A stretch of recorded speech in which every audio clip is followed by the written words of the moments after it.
Hi everyone, welcome back. In this video, I'll show you how to download and install Snapchat on your Android or iPhone.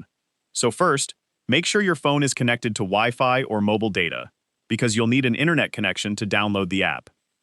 Now, if you're using an Android phone, open the Google Play Store.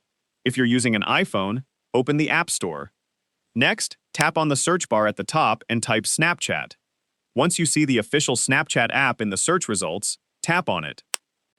Now, tap the Install button on Android or Get on iPhone. The download will begin, and the time it takes depends on your internet speed. Once the installation is complete, the Install or Get button will change to Open. Tap Open to launch Snapchat for the first time. You can also find the Snapchat app on your home screen or in your app drawer anytime. Open it, then sign in with your existing account, or tap Sign Up to create a new one. And that's it.